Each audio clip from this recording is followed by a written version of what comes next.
So I just want to show y'all how they do that without even giving you a fair shot of getting any understanding of what the Most High is saying. Behold, there were twins in a womb. Now we know they were not identical, right? How do we know they weren't identical? How do we know? There would be two separate nations. All right, two manner of people would be separated. And two manner of people shall be separated at thy bow. So they're saying, oh well, there's two manner of people, so it got to be a white man and a black man. When there were really no white people over there in the land of Israel back then. Doesn't make any sense. Right? And the one people shall be stronger than the other. And they say, see, we dominate all the sports and everything. They're only saying that because we in this captivity. What about the Israelites that are still in Africa? I'm doing it again for those that wish to learn. So let's get a precept about that word manner. Do a song and a dance. So let's get a precept. 2 Chronicles chapter 18, verse 19. And Moses said, who shall entice Ahab, king of Israel, that he may go up and fall at Ramoth Gilead? And one spake, saying after this manner, and another saying after that manner. So two spirits came up and said that they would basically get the job done. One spirit said they would do it this way, and another said they would do it that way. Two manner, two different ways of doing things. That's what that verse is saying there when it says two manner of people. Okay, it's mannerism. It's a way of doing something. Foolish doctrine. But let's go into the book of Josephus to see what he has to say. So again, we're going here back in the book of Josephus, okay, to get some further information on this Esau and Jacob. All right, let's see what he has to say concerning Esau and Jacob and them being twins. Right. So Jacob obeyed his mother according to all her instructions. Now, when the supper was got ready, he took a goat skin and put it about his arm, that by reason of his hairy roughness he might by his father be believed to be Esau, right? For they being twins, and in all things else alike, different only in this thing. You see that? For they being twins, they were twins. They still look alike.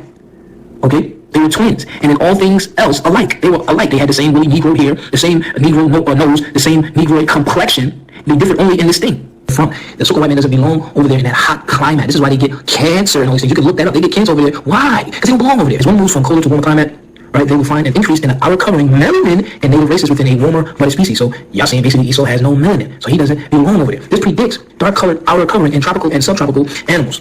In connection also with this book, Zondervan Pictorial Bible Dictionary, you're sort of saying it's going to say basically the same thing here. And we'll jump right back about this Indo-European people that y'all's basically saying is Esau, like they belong over here. Okay, Zondervan Illustrated Bible Dictionary, real quick. I just want to bring this, make the connection here in Arabia, because this is where Esau is from, the dictionary. I want to give all the praises and the honor to Yahawah, Bahashim, Yahawashi, Bahashim, Rucha.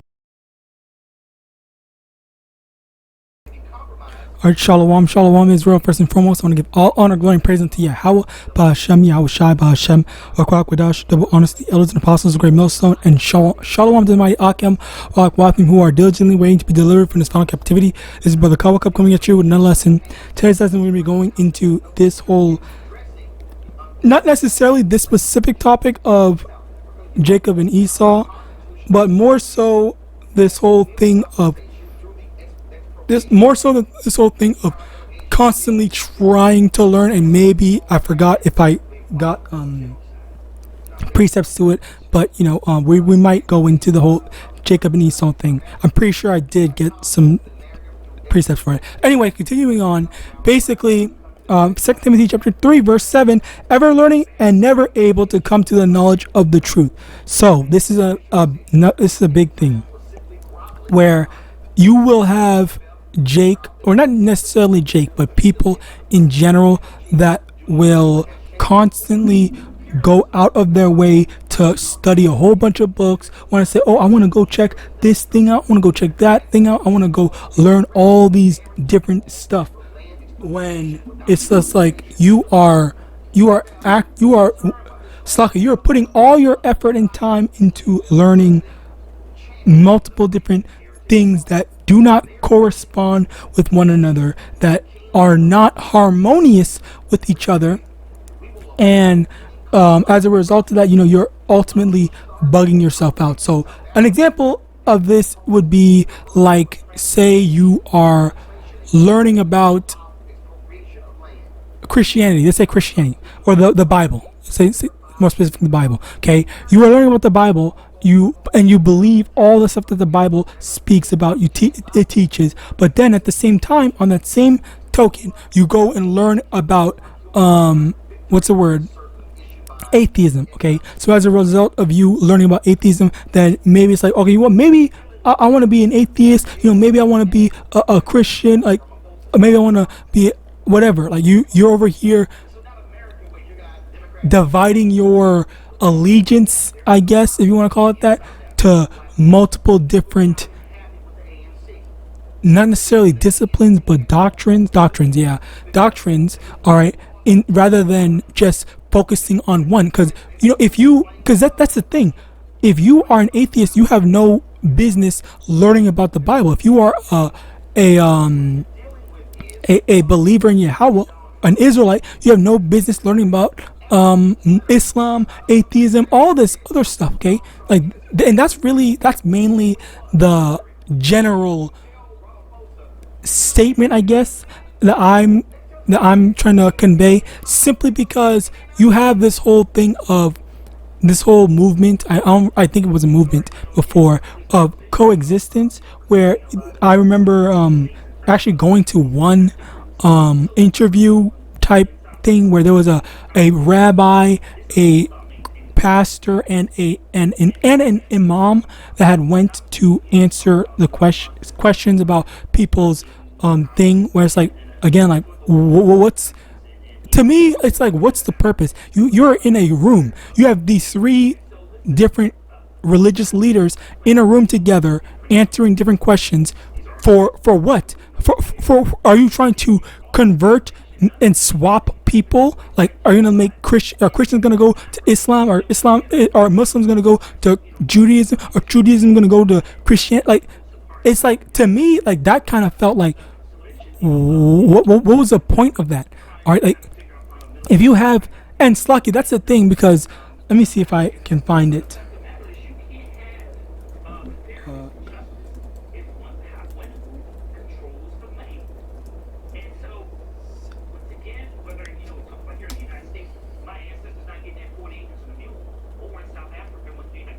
You know, I don't want to use this, but I'm going to have to.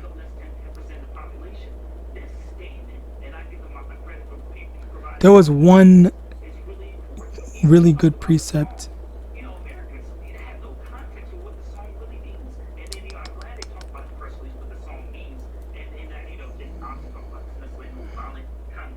You know what? Forget it. I'm not gonna use it. I'll just rescind that statement. Anyway, basically, the Lord made different people. He made different nations and stuff like that, and different nations have different beliefs. All right, different beliefs, as well as different customs, different rules, regulations, and different things that they choose to do in their lives. So, as a result of that, you know, this is a very big thing. Slucky, this is a very big thing where, what's the word? This is a very big thing where you have a whole bunch of people that think that, okay, well, I'm going to keep on doing X, Y, and Z. I'm going to keep on doing this. I'm going to keep on doing that. When in actuality, you know, just stick to what you should know. Okay, you know, that's something that's kind of a philosophy that I have always been a believer in, but I didn't even realize the spiritual implications to that myself until just right now. Because, you know, that's something for me where I always try to say, hey, you don't have to copy other people. You don't have to accommodate to every single thing in the world. Okay, which, you know, that's just a general thing. But, you know, just find something that you're good at, and, you know, work on that. Even if it might not seem like the most effective thing or the best thing, just find what you're good at and you work on that. All right. And, you know, even now, okay, because being an Israelite is the most profitable thing. Okay, people might say, okay, well, honestly, if you look at it through this basic lens, okay, being an Edomite is the least profitable, ironically, because, you know, while Esau gets to enjoy his kingdom now, he's going to, as per Obadiah 1, verse 18, all right, he's going to have to be extinct. Okay, whereas on the flip side, Israel is the most profitable, as the Lord is going to bless us. All right, eventually bless us. But these are the two what's the word? Polar opposite races. Whereas all these other races are I guess kind of in the middle ground, but actually not really, because there's such a huge divide and a huge gap between the blessings that we're going to get in the kingdom compared to even the blessings that Esau currently has right now, as well as what these other heathen nations that are not Esau Edom have and are going to have, okay? Because they're not going to be blessed like us, but they will be able to have some sort of have some sense of, I guess, autonomy, all right, to a certain degree, all right.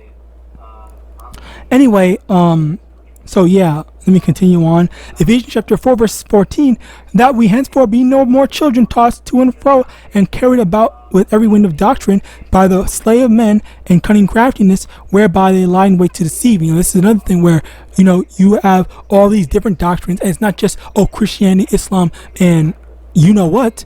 All right, but it's anything and everything. Literally anything can be a doctrine. Like astrology, you have so many women who wholeheartedly believe and will die by, well, I don't know about die by, but believe that astrology is literally everything or whatever. Like that's the right way to live by, or to go by, or to have understanding in. All right, like this is what they wholeheartedly push in their minds. All right, so we're not supposed to be enticed by this type of doctrine. We're supposed to just stick to the scriptures as the elect. We're supposed to just stick to the scriptures, stick to what YAHAWAH put in place for us, and study that. Okay, maybe you might have to study some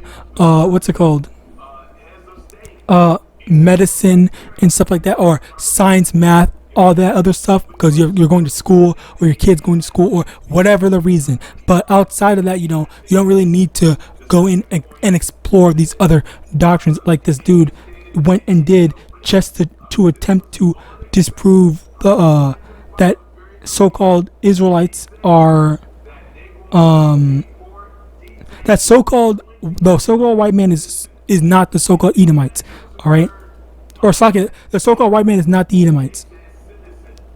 To continue on, Isaiah chapter 30. Okay, yes, I did. Isaiah chapter 30 verse 12. Wherefore thus saith the Holy One of Israel, because ye despise this word, and trust in oppression and perverseness, and stay thereon. Verse 13.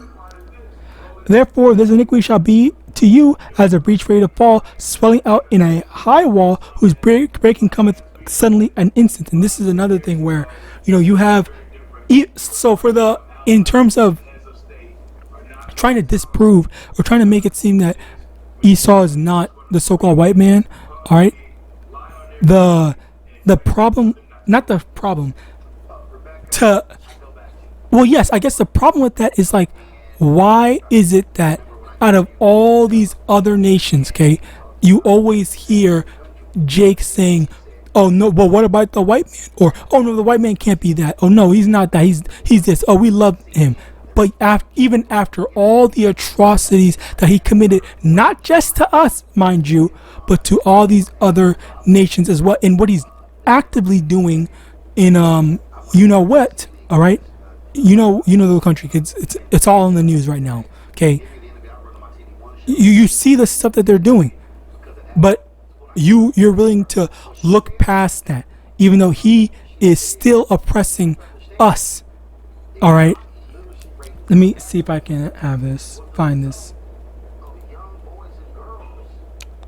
Yes. Amos chapter 1 verse 9. Thus saith the Lord, for 3 transgressions of Tyrus, and for 4, I will not turn away the punishment thereof, because they delivered up the whole captivity of Edom. Sakia, I butchered that. Amos chapter 1 verse 9. Thus saith the Lord, for 3 transgressions of Tyrus, and for 4, I will not turn away the punishment thereof, because they delivered up the whole captivity to Edom, and remembered not the brotherly covenant. Okay, what is the brotherly covenant? The brotherly covenant is, when you have a brother or whatever, okay, he would expect your brother to treat you properly, to be nice to you, to help you. But instead, Esau did not help us. As a matter of fact, Esau most recently, by the transatlantic slave trade, he has oppressed us. So, as a result of that, he remembered not the brotherly covenant. So, as a result, as further proof and a further result of that, all right, we are basically not in no brotherly covenant, because Esau and Slaki, that's the thing, where you have Jake who will say, remember Esau's your brother, this, that, and third, because he came out the womb, he's our twin, he's our brother, X, Y, and Z, this, and third, but we'll have no expectations for Esau to act in the exact same kind manner. We have to be nice to Esau. We need to forgive Esau, but he doesn't need to be nice to us. He doesn't need to help us or make our situation any better. Okay, he's not acting brotherly in any way. He's oppressing us. All right, as we read, okay, these people are trusting in oppression. They love their oppressors. All right. They took the notes on what's happening in the United States in the 1870s and the 1880s, and they decided, hey, we're going to do this even better. So what they did, they came over to the Ecclesiastes chapter 7 verse 7, surely oppression maketh a wise man mad, and a gift destroyeth the heart. If you are being oppressed, you should be mad, you should be fuming, you should be angry that all this stuff is going on and nothing is being done about it. Okay, Esau is still getting away with killing us. Esau is still getting away with these unrighteous decrees, and now more so than ever with DJT, putting these exercising, all right, his power and authority on literally everything. He's literally changing the entire system of Babylon. It's like I don't even know, like what else is there to even say, like it's just kind of like it's kind of wild. But anyway, yeah, basically they have all these different standards for us, but there's no standards for him. He can get away with doing whatever he wants, but we have to turn the other cheek. We have to be his bitch, all right, while he continues to abuse us. Proverbs chapter 17 verse 15, he that justified the wicked and he that condemneth the just, even they both are abomination to the Lord. And again, these people that are still justifying Esau, Edom, the Lord's going to handle them. So with that, I praise us and was edifying. I want to give all honor, glory, and praise unto YAHAWAH, Hashem, YAHAWASHI, Hashem, Rakwakadash, double honors to the elders and apostles, the great millstone, Abad, and Shalom.